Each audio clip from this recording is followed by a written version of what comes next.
Well, hey friends and neighbors, this is Chuck out at Sheridan Park Farms. Welcome back to the farm. Another beautiful morning here in the mountains of western North Carolina. We got some work to do today. We got to get our cows moved. They've been on the spot that they're in now for a couple of days, and I've done that intentionally. We'll go up, we'll talk about that, why I done that. We'll take a look at the pasture, show you what it looks like, show you where we're going with them. I've got Sandra, she's doing some stuff in the kitchen today, and we got a little bit of garden work to do later on this afternoon. So we got a full day around the farm. So hang out with us for a little bit and let's get a little work done.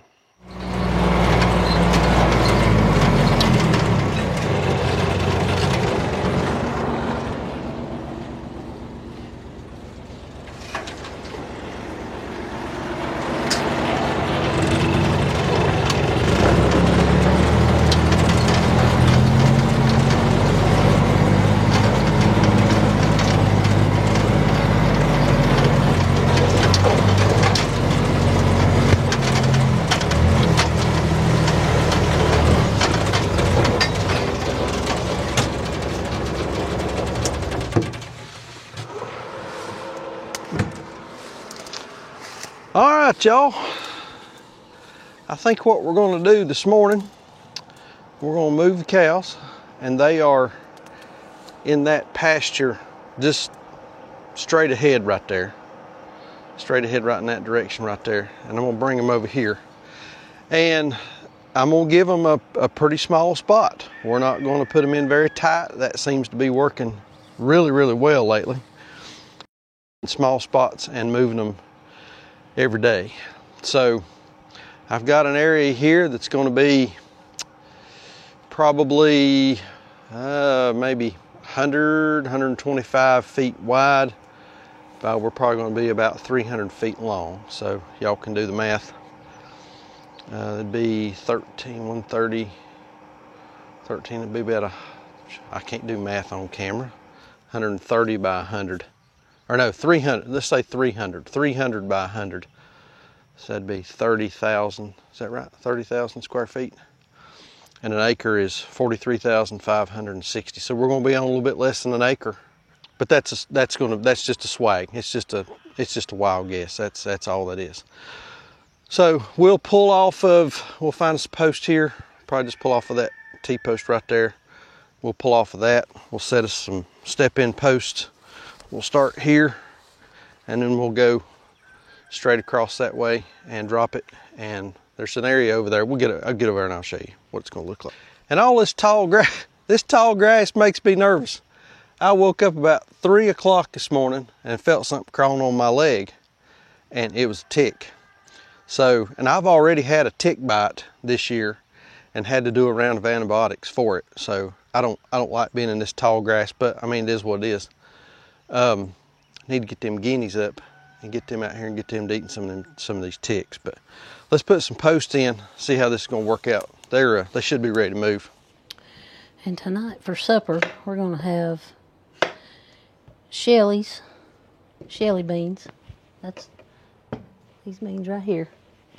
Chuck's grandmother grows these, and then they can them. So we're going to have Shelly's, some fried squash,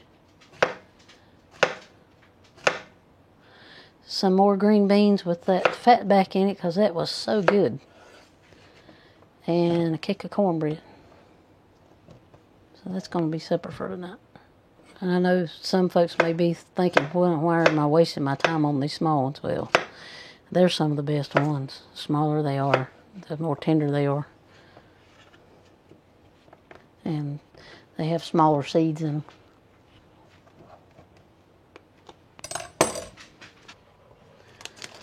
So I'm going to cut me a little more fat back like I did for that last can of green beans.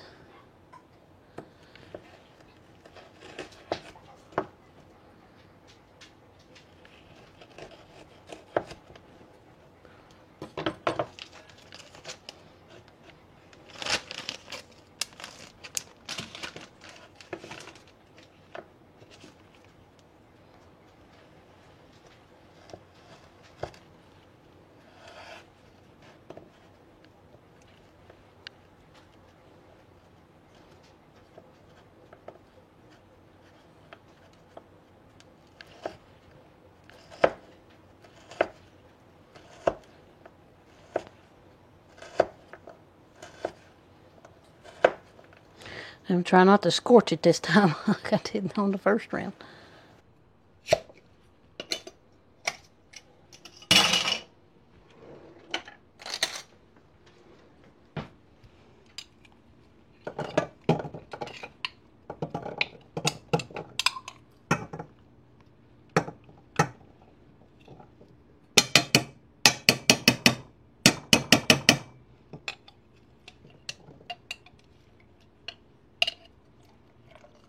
They do have a little bit of liquid down in the bottom. I'm going to add a little more water to get them heated up.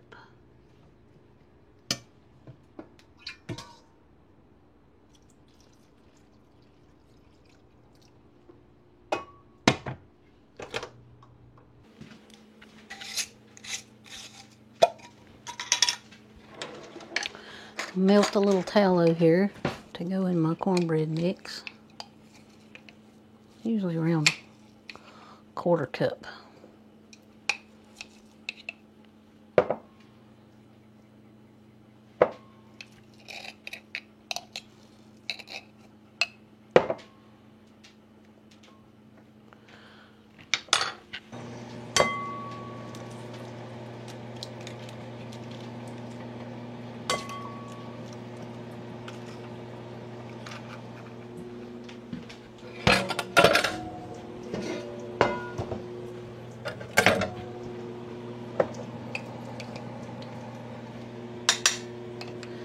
And put a little tallow in my cornbread pan here.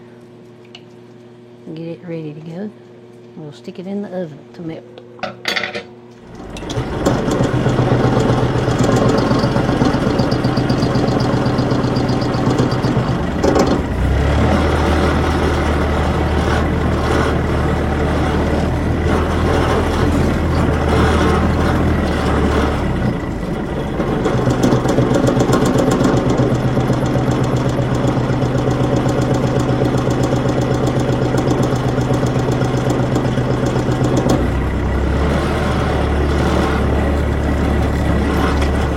I had to change up a little bit. I was going to bring that wire across, bring that camera down a little bit. I was going to bring that wire across down here a little bit in front of me, but the way it was running, I was not going to be able to get the cows to come across where I wanted to come across. I would have to walk them up and out the road and all kinds of different aggravations. So we just moved the fence back a little bit. If we need to leave them here a little longer, 1.5 days, 2 days to get the impact that we want, we can do that. That's no big deal. I do wish it was a little smaller because we get so much more feed competition whenever we put them in tighter spots, and they eat more stuff, more of the stuff I want them to eat, not just the good stuff. This field here, just looking at it, we've got some orchard grass, we've got some fescue, I've got some plantain, I've got a little dock, there's some crown beard, there's a few thistles in here, not very many. We've seen a huge decrease in our thistle this year, but I got a little thistle, pigweed, I don't remember if I said that or not. So what I found by putting them in those tighter spots, more feed competition, they're not nearly as picky. So I may miss out on that. Oh, there's some field mustard. I may miss out on a little bit of that in this particular paddock, but we'll make up for it in paddocks as we go. All the time, y'all. Does it all the time. We'll put them in tighter spots as we're going up the hill, and we'll get a little more feed competition. But I got my wire up. I'll need to move water. I can do that after I move them. So let's go see if they're ready. I walked down to the bottom of the hill down here where I was hanging my wire up, getting it started, and they could see me, and they started bellowing. So let's go see if they'll move. Let's take a look at them. Y'all not seen Harry in a couple days. Harry's been in now, let's see, about 9 days. Harry's been in about 9 days, so he's not been in for a full 21-day cycle on these girls yet. I've not particularly seen him mount anybody. It's not to say that he's not. I've not seen him do it, but we should be, hopefully he's getting his visits in like he should. But let's go get him moved, get him walk across.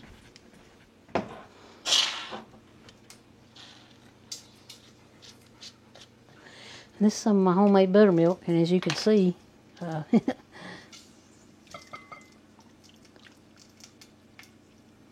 it's fermenting pretty good.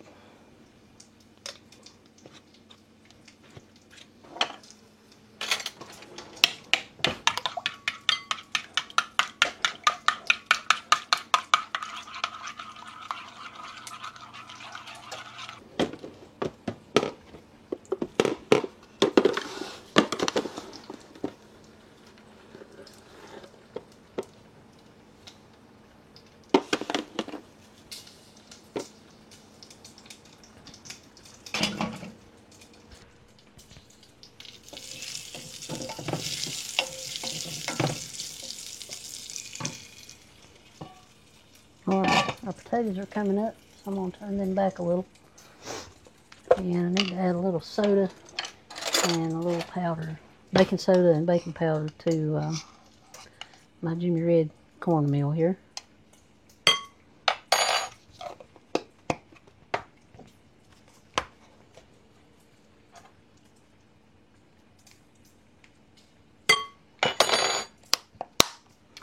And a pinch of salt.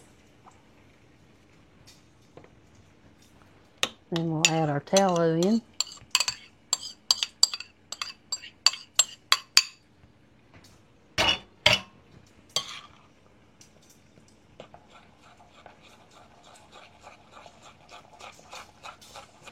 And just as soon as our oven goes off and says it's up to temperature, we'll be ready to pour this cornmeal in and start our cornbread.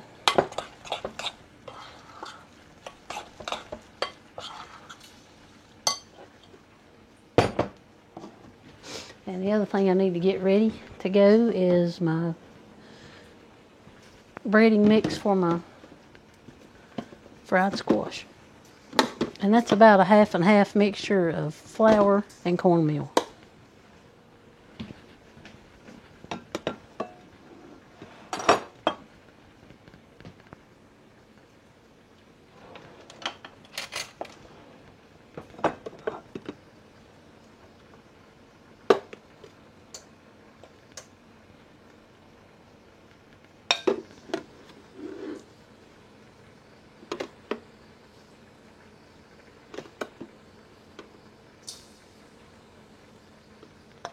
Should be good.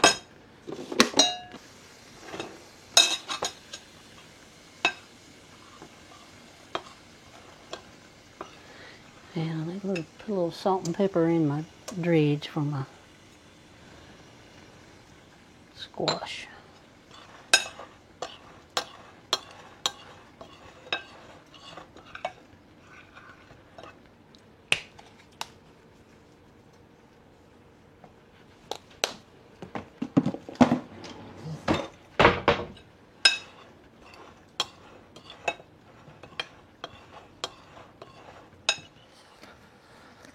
All right, here we are. And everybody's looking pretty good. I'll tell you what, those Hereford boys, daggone, they look good. That's all you can say about them. Over here's Harry. Hello, Harry. How you doing? Hello, Harold. Harry appears to be slicking off a little bit. When we got him, he was kind of fuzzy. But I don't know if you can tell right there, right behind that shoulder, he gets a little fuzzy, but in front of that shoulder, he's pretty slick. So he's slicking off and he's looking good. That hind, look at that hock and all. Man, he's coming along. He's looking good. All right, let's go down here and we're gonna make them a place to go across. They've been here, ended up leaving them here for 2 days. And they've hit it pretty good. But one thing that I've noticed, and actually I was talking to Andy from True Grit yesterday, and we were talking about cows and moving cows and different pastures and that kind of thing. And he was telling me, and I've noticed it too, that the longer you leave them on a spot, the less aggressively they will forage. And I don't know if they slow down eating, they eat more of what they like down to the ground, but they become, if you leave them on a spot for a little longer, it seems like they become a little more picky about what they're eating. And so they've been here for 2 days, and there's a lot of crown beard left that they've not touched. There was a big old thistle up there that they didn't touch. So what that tells me is I probably should have put them in a smaller spot and moved them quicker. So I think there's a difference. There is a difference in putting them in a smaller spot and moving them quicker versus putting them in a bigger spot and moving them slower, even though you're still moving them. I just think there's a difference. And I think there's selectivity about what they're eating. Big old brown girl. This big brown girl right here, that big red boy right there is her son. I'm not shy about breeding her. Of Of course, now he had a good daddy. That Mongo, that big red Angus that we had was his daddy. But I'm not shy about breeding her. And she's been a great mom. And so has Penelope right there with the white on her forehead. She's been a good mom. Little Red right there is her son. So these cows with a little dairy cross in them, I ain't shy about breeding. I believe they'll be all right. Now the last time we came through this area, this is a little swampy. I've got a little bit of a drainage issue right here. The last time we came through here, they were not enthusiastic about moving. What have I got back here? How did I do this? Is there a reel? Should be a reel. There it is. There's a reel back here. Oh yeah. So I'm gonna take this one down. Lord, at the weeds. Old crown beard weed. I'm just gonna take this thing down.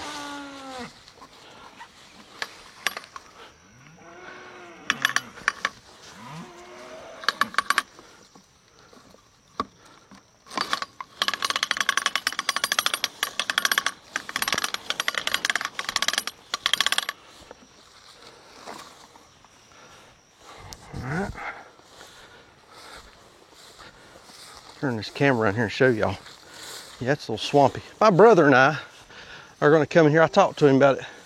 We're going to come in here. We're going to put a couple pieces of pipe in and fix this swamp. I just hadn't done it yet. Never do if a phone break my neck. Well,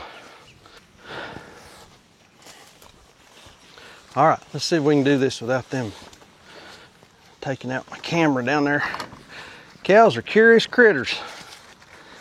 And they will want to go down there and mess with that camera, I bet. Let's see what we do here.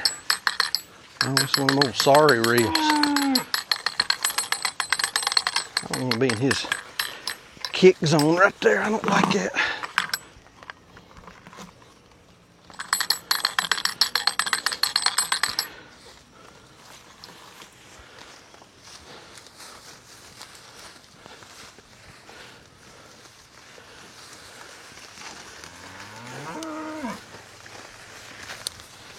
Y'all go on.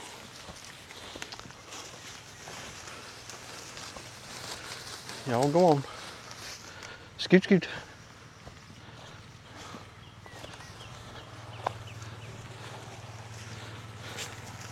Scoot, scoot. Scoot. Scoot, scoot. Scoot.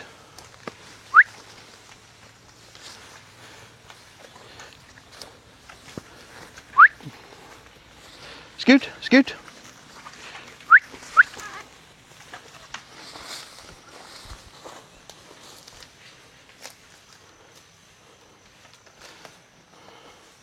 Let's go, bud. Scoot, scoot.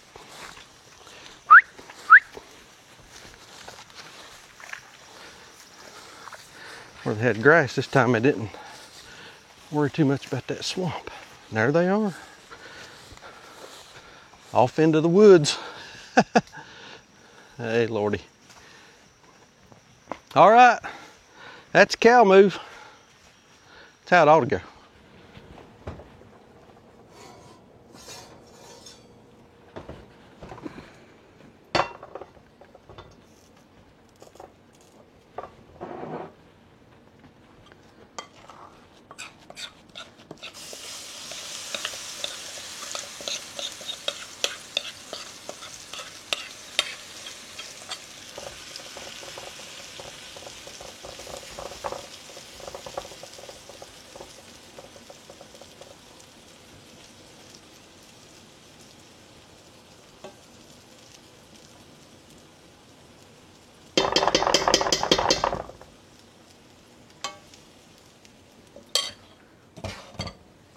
All right, back into the oven we go.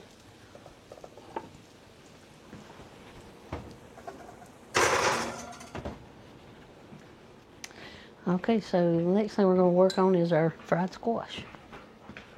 Get a little more of our tallow here.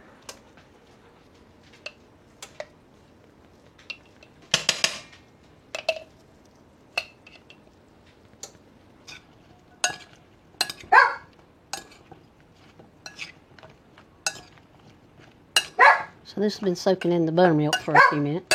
And we're going to turn our burner on about 50 or half.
Fixing some field squash here.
Jelly beans, green beans, fried squash, and cornbread.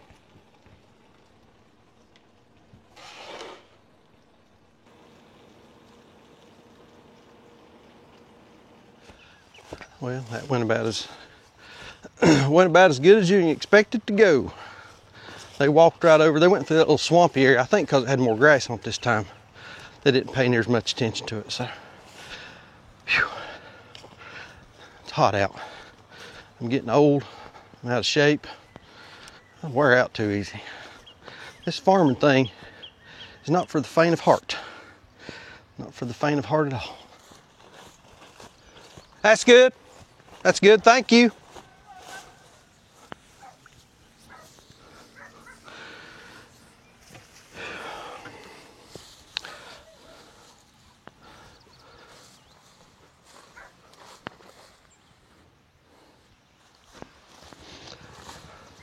All right, for those of you that are wanting to run portable drinkers and you need a quick way to hook these things up, here's what I've made. It's a pretty handy little device. And they make different stuff, but I've got these Plasson Quick Connects all along that lower field down there, so I need stuff to kind of match up. So I just took an old piece of garden hose and cut it, I don't know, 10, 12 inches long, and put a female garden hose connector in one end and a male garden hose connector, or a male National Pipe Thread connector in the other one, and then threaded, I think that's National Pipe Thread, and then threaded this Plasson female Quick Connect onto that. So I've got this little portable piece. So what we'll do is we just hook it up to our garden hose. If you're pulling hose, now we still have to pull a little bit of hose. We don't have to pull as much as we used to, but we still have to pull a little bit of hose. And we just hook that on right there. Then I take my drinker that moves with the cows, and it has the male end Plasson Quick Connect on it, running into a Job valve. I don't know if that's showing up on camera, running into a Job valve. So this is just a 100-gallon drinker. It's easy to move, and it services 15 cows, no problem at all.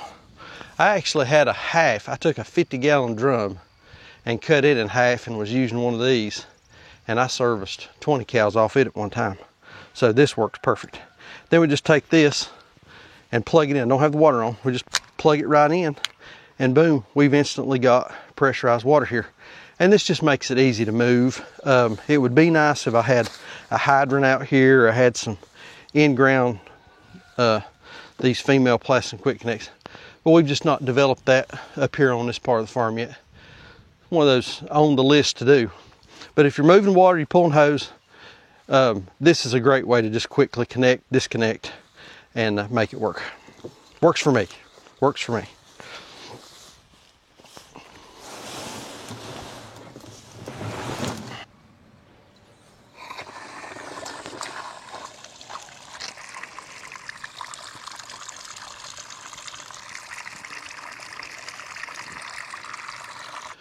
And we've also got mineral and kelp out for these guys. Oh, fix the camera. So got mineral over here, kelp over here. And I was reading, I think I mentioned this on another video, I was reading in Joel's Salad Bar Beef to not mix those, to feed them separately. So we've started doing that. And they take the kelp a whole lot more than they are the mineral right now. I don't know why, but that's what they're doing. And also, it really, maybe it's anecdotal, maybe it's just me, but it really cuts down on pink eye. Year before last, I think it was year before last, we were feeding kelp regular. I mean, we kept it on them, and I ran out, and I didn't get to the feed store to get it, and I was neglectful in getting it back on them. And we ended up with a bad case of pink eye running through everybody. Well, I went and got some kelp, put kelp back on them, and that pink eye cleared up. And since then, we've not had any issues with pink eye, even out here on some of this tall grass with these seed heads. And they say that can cause, or that can play a factor in these cows getting pink eye, is the seed heads, and I guess it's brushing through their eyes and they're picking up bacteria or whatever. Then the flies come in, land on their face, and they pick it up from one cow. It's highly contagious. They take it over to another, and before you know it, everybody's got pink eye. But since we've had kelp on these guys, we don't have an issue with pink eye. Just that one time, and I took them off of it, let them run out. They got pink eye, put it back on them, cleared right up.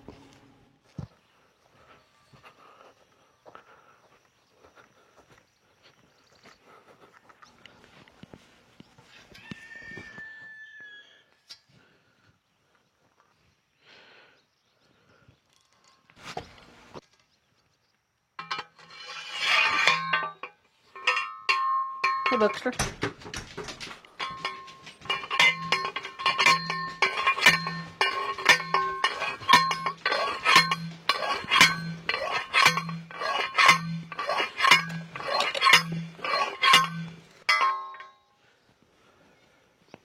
Come here and tell me if I'm in line. I don't want it crooked, if I can help it. Come in a little more. Oh. Is that all right right there?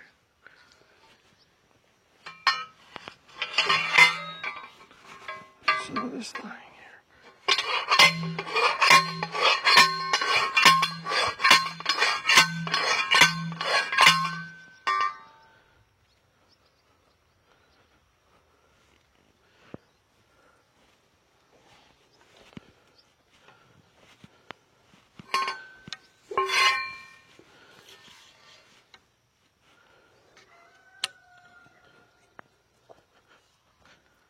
Here, I'll help. Yeah. Since you're on the last one. Just in time.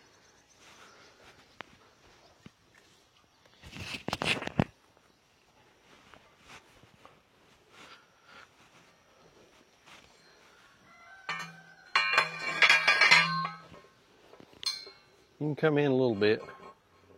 That's pretty good right there.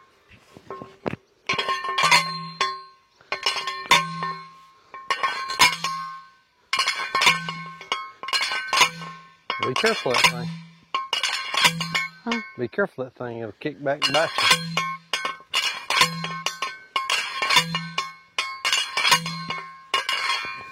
That's a short one. Yeah, that was a little one. That's why I saved it for the middle. Let's see, you want to do this? Which one you want to do first? This is fine. This inside one here. You got it?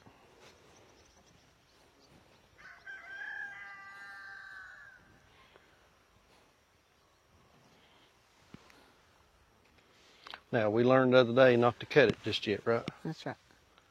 See, I don't know where the top of it is. Okay. I think I'm getting closer. Is that it?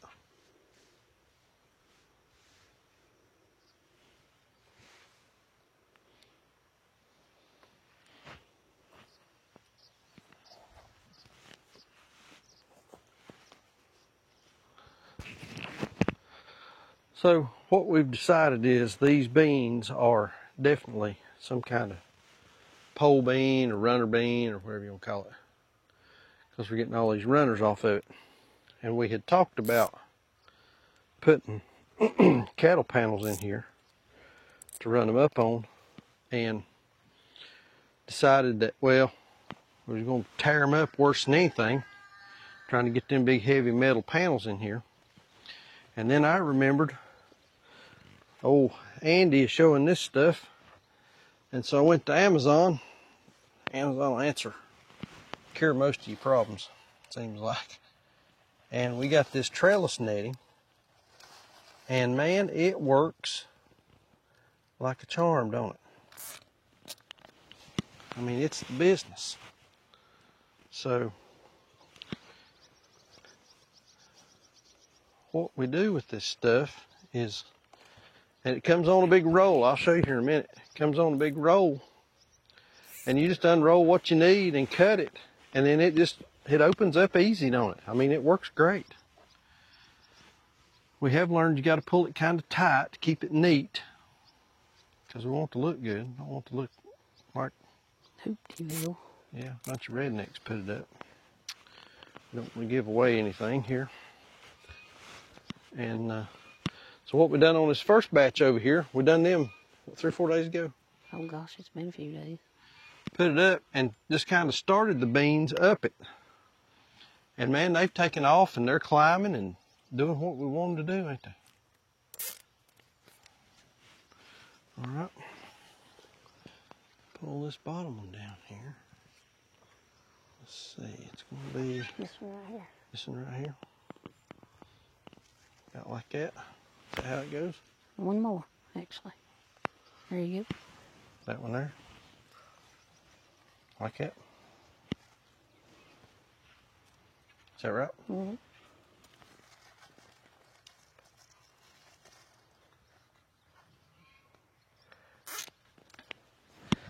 And I don't know if zip ties is the best way to do it. That's what we use, because we're zip tie people, ain't we?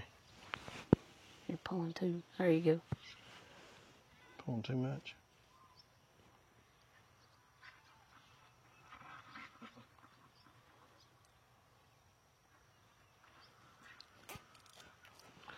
And that right there is, well, we need to put a couple ties here in the middle.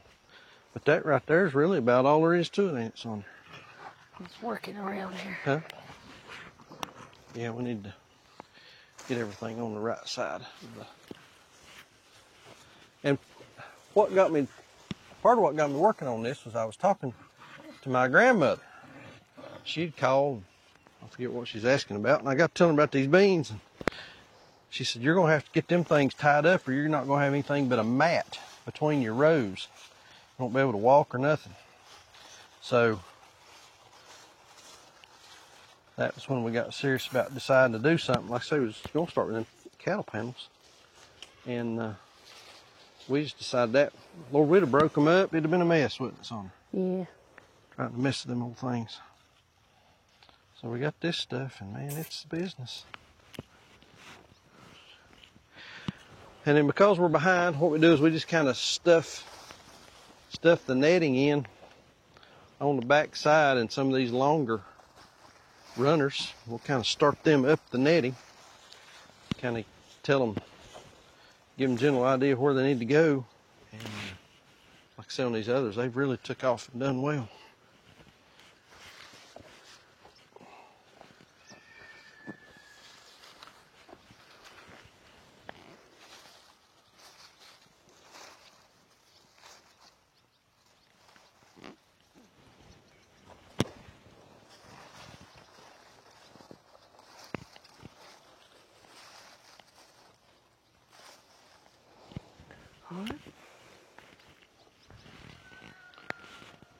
Let's see, there's one right here. I think we need to kind of try. Uh-oh, looky here. That one's crossed Work into, on that. that one's crossed over. into enemy territory. That one's crossed over to the dark side. Yep.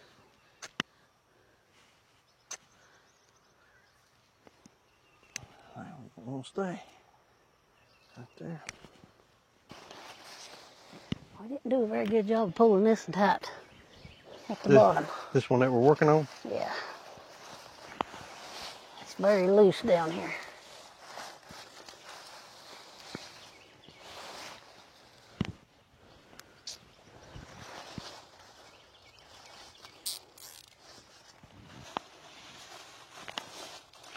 Well, and this being our first time out, first year with it, we'll get better over time, I think, don't you?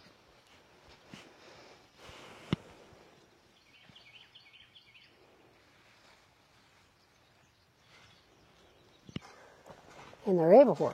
Yeah. I mean, it's like this rain has turned them on. Yeah. And the heat. Yeah. The humidity. Yeah.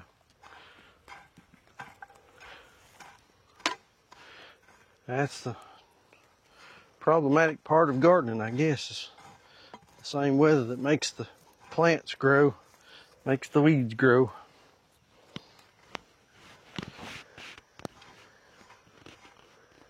At least they're not hard to dig up, you know. No, they're not hard to dig up. All right, let's look at everything. So these are our green beans that we thought were bush beans and decided that they're some kind of pole bean. And put this trellis netting up. And I mean, it's really, the beans are really climbing. So they're taking to it and doing what we would want them to do. So they're all looking pretty good.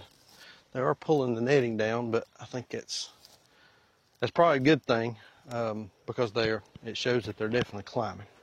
So we done the first 3 rows the other day, and that went pretty good. So y'all just saw us. We done these next 2 rows right here, and we'll just come back over the course of a couple days and lift those up and make sure that they're getting into that netting and climbing it.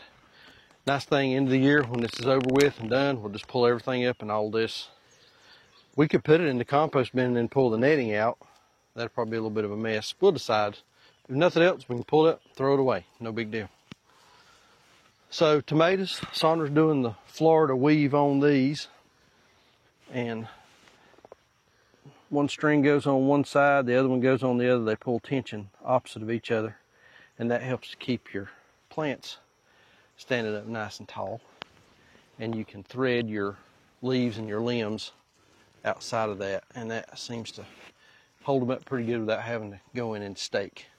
A little more work, but I think it looks nice. And we've done this before at the farm down in Greensboro, didn't we? Mm-hmm. And it worked pretty good down there, didn't it? Yeah, we didn't use big enough stakes, but it. Yeah, that was part of the problem. That's why we've got such tall stakes here, because we're overcompensating for the last time. Yeah, we are. And we trim ours pretty aggressively. We find the bottom limb that's got a flower on it, and then everything below that, we just trim it. So as you can see, those are cut back pretty good. This is why we're doing it over there. You see that was trying to fall over. So the tomatoes are looking pretty good. She's trimming them as she's going along. We'll pulling suckers and that kind of thing. Usually we'll leave 2 good stalks. 2 good, maybe 3 good healthy stalks. And that gives the tomatoes plenty of structure, helps them stand up. And whenever you trim all that excess limb off the bottom, the plant will spend more effort developing fruit. So, then we got some basil here in the middle. Basils are growing real good. They're looking nice. Helps with cutworms, other pests and that kind of thing on tomatoes. We've really not had any pests on the tomatoes, have we, Sandra? Not yet. So they're doing pretty good. And these are our October beans. And we pulled up our peas one day last week, finished pulling all the peas off of them. Ended up with, was it 5 bags of peas? All together? Yeah. No, it's like 14. 14 bags altogether. That last picking, we got 5 or 6 off it though, didn't we? Yeah. So the peas done actually pretty good. We had one row that done well. The other one really didn't do much, but that one row that did well, I mean, it done pretty good. So these are October beans. We got them in. They've been in about a week, so they're starting to pop up. We've got these little old 4-leaf weed. I don't know what this thing is. So maybe somebody can tell me. I've not took the opportunity to look it up. But it's just a little old 4-leaf thing. And they're everywhere out here. And they're right in amongst the beans. So I've got to be careful trying to dig them up with the hoe. Get in here and do a little better by hand. But man, they're a mess. And they've just come up in the past day or two. We've had plenty of rain, so I think that's probably part of it. What makes the plants grow also makes the weeds grow, right? Onions are still starting to get a few falling over here. Once the tops of them fall over, we'll pull them out and hang them up to dry. Carrots are doing really well. I think on a previous video we pulled a carrot up and just ate it, and we could probably do that again today. But let's see if we can get in here. Yeah, hard to tell, but we've got some good sized carrots that are coming up in there. Eggplant, Lord of mercy, we got bugs eating the eggplants. I don't know what that is, looks awful. Need to figure out what to do about that. Peppers are coming on, starting to get some little baby peppers in here. There's a little jalapeno or something, I don't know what that is. Lettuce is getting hot, lettuces are kind of wrapping up. Potato vines, my potato vines are dying back. Turning yellow, dying back, so I don't know if that means they're about done or what the deal is there. Mint, lavender, got one lavender flowering over there. Got one lavender flowering over there. Oh, both of them are. Both of them are. More herbs back here. They're doing pretty good. And let's see here. We planted some grapevines the other day. So I put in 3 grapevines back here. Got 3 grapevines here. No new growth on them yet. But I do have a couple back here that we salvaged out of some that we had planted before. And they're getting some new growth on them. Leaves are coming back out on them. So they're doing their thing right there. And then put some strawberries in this one. And then this is another lettuce bed up here. So that's sort of the state of the garden.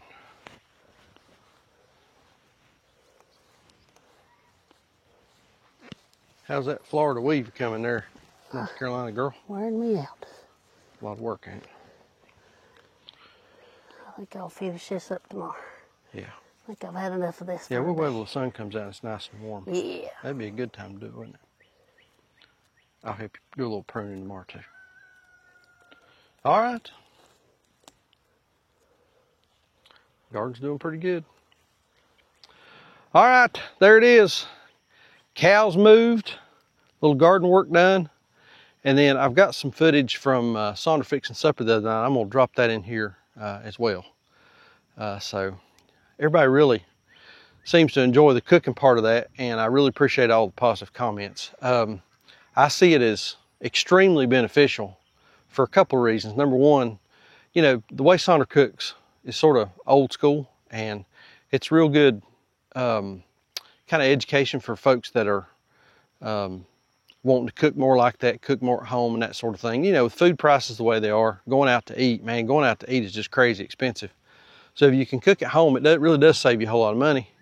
A whole lot better. You know where your food's come from, you know what's in it, just all those benefits. And also, by her cooking, I have good stuff to eat. So there's a whole lot of benefit there. Ain't that right? Yeah. Mm-hmm. So, but we do appreciate all the comments. A lot of folks say that they really enjoy the cooking piece. So we'll keep doing more of that. It's fun for her, kind of gets her a little bit more engaged and involved, and it's a little variety. So we appreciate that. But anyway, I think that's going to do it. We got a bunch of folks coming tomorrow, so we're trying to get some stuff picked up, cleaned up, and get ready for that. and all that kind of thing. I think y'all will probably see this, if I can get this editing done, y'all will probably see this on Father's Day. So for those of you out there that are dads, happy Father's Day. This will be my second year since my dad passed away.